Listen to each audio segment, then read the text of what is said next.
नमस्कार दोस्तों। क्रिकेटर पूर्व captain Indian cricket team Virat Kohli की पत्नी अनुष्का शर्मा कहती है अपने बच्चों की सुरक्षा, उनके भविष्य और उनकी शिक्षा को बचाने के लिए वो लंदन रहना चाहती है। वो भारत में यह महसूस नहीं करती हैं कि यहां कोई सुरक्षित है, क्योंकि यहां की राजनीति दूषित है, यहां की सारी व्यवस्थाएं दूषित है, कुछ संविधान से नहीं चलता है। जी हां, वो यह जब कहती है तभी उसके जवाब भी आते हैं, लेकिन उसी के साथ एक सवाल और खड़ा होता है कि यदि जो जूता चीफ जस्टिस ऑफ इंडिया, दलित chief justice of India B R. Gavai पर फेंका गया, उनकी अदालत में फेंका गया, भरी अदालत में, ओपन कोर्ट में, वही यदि जूता नरेंद्र मोदी पर फेंका गया होता, अमित शाह पर फेंका गया होता, राष्ट्रपति पर फेंका गया होता, आदित्यनाथ पर फेंका गया होता, अडानी अंबानी पर फेंका गया होता, तो क्या पुलिस कहती कि मैं कार्रवाई नहीं करूंगी? क्या अदालतें कहती कि इस पर कार्रवाई नहीं होनी चाहिए, छोड़ दीजिए, माफ कीजिए, जूता वापस दे दीजिए? क्या इस पर कोई कहता? नहीं। और इस तरह की घटना पर क्या कोई और ये सनातनी और दूसरे जो बनते हैं हिंदूवादी, ये इतने रहमदिल होते यदि यह करने वाला कोई मुसलमान होता, कोई दलित होता या कोई ईसाई होता? बताइए आप, कोई होता रहमदिल? नहीं होता। लेकिन इस तरह की हरकत करने से खुश कौन होता है? वही जो खुद को सनातनी कहते हैं, जो खुद को हिंदू होने का दम भरते हैं, वास्तव में क्या है पता नहीं। और जब यह स्थिति होती है, निश्चित रूप से चिंताजनक होता है। इसके बाद में फर्ज कीजिए यदि सीजीआई पर जूता फेंकने वाला यह वकील कोई असलहा लिए होता तो क्या होता? यदि वो कोई ऐसी हरकत करता कि तब क्या होता? आज बुलडोजर कहां है? आज न्याय कहां है? सवाल उठता है। और इस देश का मीडिया कहां है जो चिल्ला चिल्ला के कहता है कि हम हैं? असल में सनातन के मुखौटे को ओढ़े हुए एक नया आतंकवाद खड़ा किया गया है। जी हां, सनातनी मुखौटे में एक आतंकवाद पनपाया जा रहा है। वैसे ही जैसे 1977 में इंदिरा गांधी की सरकार जाने के बाद में आरएसएस के साथ मिलकर के अकाली दल ने एक आतंकवाद की नींव डाली थी और बब्बर खालसा बनाया था। जी हां, उसी तरह का आतंकवाद तैयार किया जा रहा है। यह आतंकवाद दलितों के खिलाफ है, आदिवासियों के खिलाफ है, अल्पसंख्यकों के खिलाफ है, मुस्लिम्स के खिलाफ है, ईसाई के खिलाफ है, सिख के खिलाफ है और बौद्ध के खिलाफ। जी हां, और जो सरेंडर कर गए हैं उनकी बात अलग है। लेकिन जो सरेंडर कर गए हैं, गाहे बगाहे वो भी नहीं छोड़े जाते हैं। चाहे आप मुजफ्फरनगर में वो जैन मंदिर में घुस करके सरस्वती की प्रतिमा रखने का देख लीजिए, या मुंबई में जैन मंदिर तोड़ने का देख लीजिए जिस पर बुलडोजर चला, और इसी तरह मध्य प्रदेश में भी देख लीजिए, तमाम जगह आपको दिखाई देगा। सिरप पी करके, जहरीला सिरप पी करके, मध्य प्रदेश में हो या राजस्थान में, तमाम सारे जो बच्चे मरते हैं वो हैं कौन? वो दलितों के बच्चे हैं, आदिवासियों के बच्चे हैं, गरीबों के बच्चे हैं, अल्पसंख्यकों के बच्चे। और 2 दर्जन बच्चे मौत के मुंह में चले जाते हैं। झालवाड़ में सरकारी स्कूल की छत गिरती है, 7 बच्चे मर जाते हैं। होते कौन है? आदिवासी समुदाय के, क्योंकि वो गरीब हैं, दलित हैं, पिछड़े हैं, आदिवासी हैं, अल्पसंख्यक है, इसलिए मर जाए कोई फर्क नहीं पड़ता है। इस देश का मीडिया उस पर चर्चा नहीं करेगा। इस देश के तमाम सारे सो कॉल सनातनी इस पर नहीं बोलेंगे कि अरे मरने वाले सबसे ज्यादा तो सनातनी ही थे। और जब यह स्थिति होती है, निश्चित रूप से होता है, ये सनातनी आतंकवादी मुखौटा ओढ़ करके अपने आकाओं के इशारे पर यही काम करते हैं। और जब इस तरह का काम करते हैं तो किसको मारते हैं? हरिओम वाल्मीकि को। कहा? रायबरेली में। कसूर क्या है? एक झूठा आरोप कि इसने हमारा ड्रोन चुरा लिया। ड्रोन कहीं मिला नहीं, कहीं चोरी नहीं हुआ। पुलिस साथ में खड़े होकर यह काम करवा रही है, उसको पिटवा रही है और मरवा डालती है। उसकी छोटी उम्र की अभी पत्नी, जो 20 साल भी नहीं है, सोचिए आप, उसके लिए पूरी जिंदगी पड़ी है। उसकी छोटी बहन, उसका पिता क्या करेंगे? कोई उस दर्द को साझा करने वाला। उत्तराखंड में एक पत्रकार को मार डाला जाता है। क्यों? क्योंकि वो सच बता रहा होता है। हाल ही में उसकी शादी हुई होती है, 20 साल की उसकी पत्नी है, बिलखती है, पूरी जिंदगी पड़ी है, क्या करेगी? सोचिए आप। इन पर कोई बोलेगा, कोई कुछ कहेगा? हां, एक शख्स बोला, उसका नाम है राहुल गांधी। उनकी मदद के लिए गए कौन? कांग्रेस के लोग।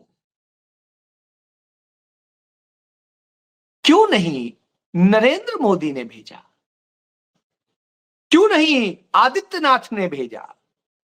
क्यों नहीं धामी ने भेजा? या क्यों नहीं मोहन यादव, जो खुद को कहते हैं पिछड़ी जात से आते, उनके यहां इतने बच्चे मर रहे हैं और वो असम में हाथी की सवारी कर रहे हैं, अय्यासी कर रहे हैं। उधर राजस्थान में वहां का मुख्यमंत्री, कोई फिक्र नहीं है। यह हालत है कि भारत की बदनामी कराने की तमाम घटनाएं वहां होती हैं। एक दो नहीं, वहां एक विदेशी जर्मनी से आई हुई महिला जहां रुकी हुई थी, वहां उसके यहां घुस करके उसके साथ अभद्रता होती है और सब कुछ होता है। वो अपना वीडियो शेयर करती है, कैसे लोग उसके प्राइवेसी, उसकी सारी चीजें, उसकी सुरक्षा, सबको ब्रीच कर रहे हैं। कोई सुनने वाला नहीं, क्योंकि ये सब करने वाले वही सनातनी आतंकी है। तो सनातनी आतंकियों को यह स्थिति है। तब मजबूरी में एक और घटना का जिक्र कर देता हूं। हरियाणा में वाई पूरन कुमार करके 2001 बैच का आईपीएस ऑफिसर था, एडीजीपी प्रमोट हो रहा। उसको कहा जाता है 1 ऑफिसर 1 हाउस। हरियाणा की कैपिटल चंडीगढ़ है, बाकी जो है राज्य अलग है। तो तमाम बार जो सीनियर ऑफिशियल्स होते हैं, जिनकी दोनों जगह वो होता है, तो उन्हें घर दिए जाते हैं, चंडीगढ़ में भी, राजधानी में, और वहां जिससे कि उनके बच्चे रह सके। उसकी पत्नी भी आईएएस।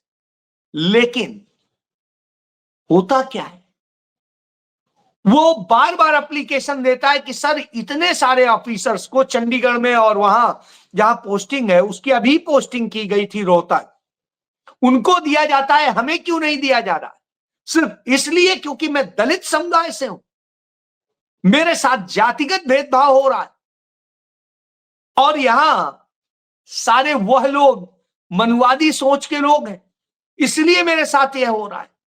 मुझे खुड्डे लाइन पोस्ट किया जा रहा है। साहब, उसे इतना मजबूर कर दिया जाता है कि वो अपने घर में खुद को गोली मार लेता है, इस दुनिया से चला जाता है। उसकी पत्नी मुख्यमंत्री के साथ ड्यूटी पर गई हुई है विदेश, बेटी अकेली है, बिलख रही है, रो रही है। क्यों? कि वो सनातनी दलित नहीं है, वो सिर्फ दलित है, भले ही अफसर हो गया। ऐसे में यदि सीनियर पोस्ट पर बैठे लोग न्याय नहीं करते हैं तो फिर क्या करेंगे? याद करिए, जिस समय एसआईआर के नाम पर शोर मचाया जा रहा था तो घुसपैठिया कह के किस तरह से बदनाम किया जा रहा था बिहार को भी, एक कौम को भी और तमाम लोगों पर। और जब पत्रकारों ने पूछा, तमाम सारे दूसरे लोगों ने पूछा, जवाब नहीं दिया गया। और जब सुप्रीम कोर्ट केस पहुंचा, वहां पर भी यही सवाल आया कि घुसपैठिया कितने मिले, तो कोई जवाब नहीं है। तो साहब, घुसपैठिया नहीं है और घुसपैठिया हटाने के नाम पर आप एसआईआर करा रहे हैं, हमारे आपके खून पसीने की गाढ़ी कमाई फूक रहे हैं, और नतीजा सिफर।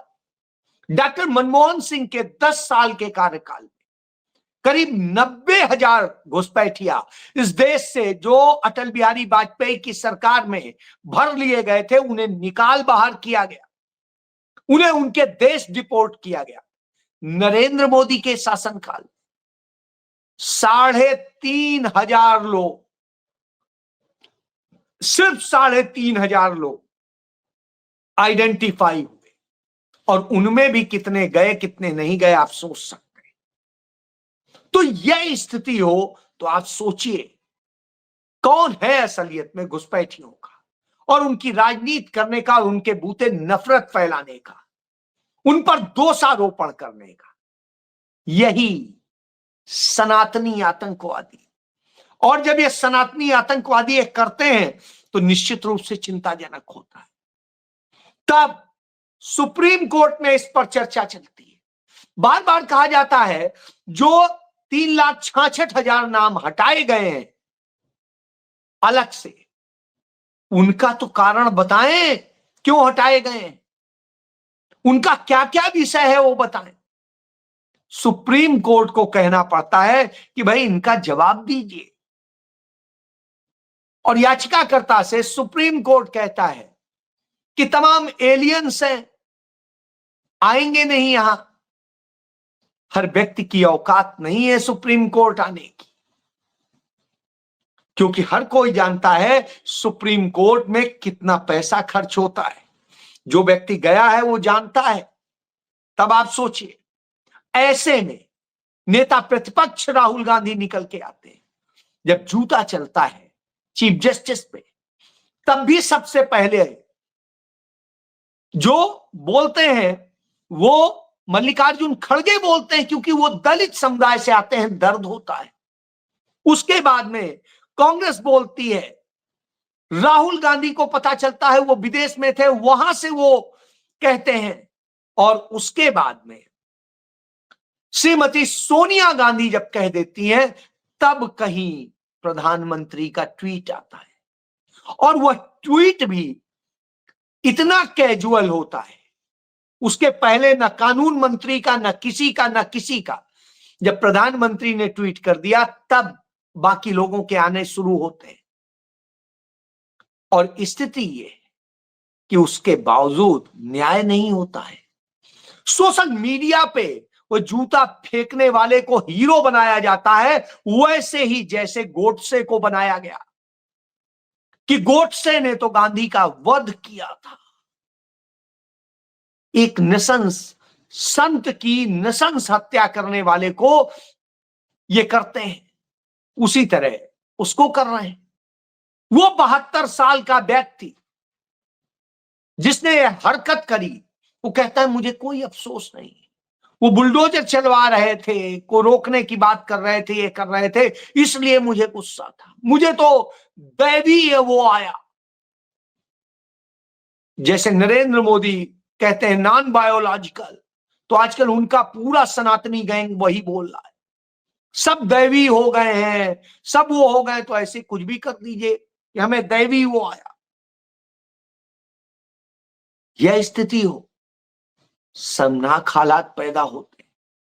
तब राहुल गांधी कहते हैं, राहुल गांधी और मल्लिकार्जुन खड़गे दोनों नेता प्रतिपक्ष हैं, एक राज्यसभा के एक लोकसभा के, दोनों संयुक्त रूप से बयान जारी करके चिट्ठी लिखते हैं और अपने साथी, चाहे प्रदेश अध्यक्ष हो, चाहे एससी मोर्चा के हो और चाहे दूसरे हो, सबको भेजते हैं। उसी में राहुल गांधी कहते हैं, रायबरेली में हरि ओम वाल्मीकि की हत्या केवल एक इंसान की नहीं, बल्कि इंसानियत और संविधान और न्याय की हत्या है। यह हत्या देश में नफरत, हिंसा और भीड़ तंत्र को सत्ता का संरक्षण मिला हुआ है। संविधान की जगह बुलडोजर ने ले ली है, इंसाफ की जगह डर ने ले ली है। और लेकिन यह देश संविधान से चलेगा, भीड़ की सनक से नहीं। और हम उस परिवार के साथ हर क्षण खड़े हैं, उसके साथ रहेंगे, न्याय दिलाएंगे, न्याय दिलाने तक लड़ेंगे। जी हां, राहुल गांधी यह कहते हैं तो तेलंगाना से उनके मिनिस्टर जो एससी सारे समाज कल्याण देखते हैं, वो भी वहां पहुंच जाते हैं और उसके परिवार को ढांढस दिलाते हैं और वहां की सरकार की तरफ से मदद देते। सोचिए आप, राहुल गांधी जैसा व्यक्ति यदि प्रधानमंत्री होता तो क्या यह हिम्मत हो पाती? क्या इस योगी में हिम्मत हो पाती या मोदी में हिम्मत हो पाती? याद करिए, अटल बिहारी वाजपेयी की सरकार के दौरान जब 2002 का सांप्रदायिक दंगा, उन्मादी दंगा कराया था नरेंद्र मोदी ने, तो राहुल गांधी जब राजनीति में आए 2004 में और उसके बाद में सत्ता में आई सरकार, तो उसने कड़े कदम उठाए थे, लड़ करके सीबीआई से लेके सबके मामले दर्ज कराए, सब कुछ कराया। लेकिन अदालतों में बैठे संघी जजेज हों या और दूसरे लोग, उन्होंने ऐसी जांच कमेटी बैठाई जो अटल बिहारी वाजपेयी के समय में सीबीआई का डायरेक्टर रहा था, और उसने क्या करना था आप समझ सकते हैं। हम अटल बिहारी वाजपेयी को बड़ा लिबरल समझते रहे कि नहीं, वो तो जो है राजधर्म बता रहे हैं। नहीं, राजधर्म कुछ और बता रहे थे। हमें समझने में देर हो रही थी, जैसे हमें नरेंद्र मोदी को समझने में देर हुई, हमें आदित्यनाथ को समझने में देर हुई, हमें देश के और तमाम सारे, नितिन गडकरी हो या दूसरे लोग हो, उन्हें समझने में देर हुई। इन्होंने लूटा भी, हमारे लोगों को मारा भी और देश को इतना असुरक्षित कर दिया कि अनुष्का शर्मा को कहना पड़ रहा है कि इस देश में सुरक्षित महसूस नहीं कर सकते। बच्चों के भविष्य के लिए हम लंदन में रहेंगे। राहुल गांधी को कहना पड़ रहा है कि संविधान की जगह आज बुलडोजर ने ले ली है, यह सनातनी आतंकवाद। अब आप सोचिए, जब यह हो गया, चीफ जस्टिस सुरक्षित ना हो तो कौन सुरक्षित रहेगा? इसीलिए मैं कहता हूं, हमारे पास अब एक ही विकल्प है, राहुल गांधी। राहुल गांधी के सिवा हमारे पास देश में कोई दूसरा विकल्प ना तो है, ना हो सकता है, क्योंकि और कोई न लड़ने की हिम्मत रखता है, न इस तरह बोलने की हिम्मत रखता है, और ना ही इंसाफ के लिए खड़े होने की, डटने की हिम्मत रखता है। ना ही वह त्याग और बलिदान किसी और में है, क्योंकि बाकी सब तो पाने आए हैं, लेने आए। उसने, उसके परिवार ने, सबने इस देश को सिर्फ दिया है और दिया है और दिया है, चाहे जान हो, चाहे संपत्ति हो, चाहे जीवन हो, सब कुछ दिया है। राहुल गांधी ने अपनी पूरी जवानी दे दी इस देश के लिए। अब इस देश की बारी है, उसे सोचना है। बिहार के चुनावों का बिगुल बज चुका है। बेईमानी करने के लिए सनातनी आतंकवादी गैंग तैयार बैठा है। अब यदि आप डट के खड़े हो गए तभी कुछ होगा, और ये वहीं पे नहीं रुकना है, इसे आगे बढ़ाना होगा देश भर में। तब आप सुरक्षित होंगे, क्योंकि इसके पहले 2014 के पहले कभी किसी ने नहीं कहा था कि हम इस देश में सुरक्षित नहीं हैं। अनुष्का शर्मा हिंदू भी है, सनातनी भी है, उनके पति विराट कोहली हिंदू भी हैं और सनातनी भी है, लेकिन सुरक्षित नहीं है, यह महसूस कर रहे हैं। तो यह आपको सोचना है। जय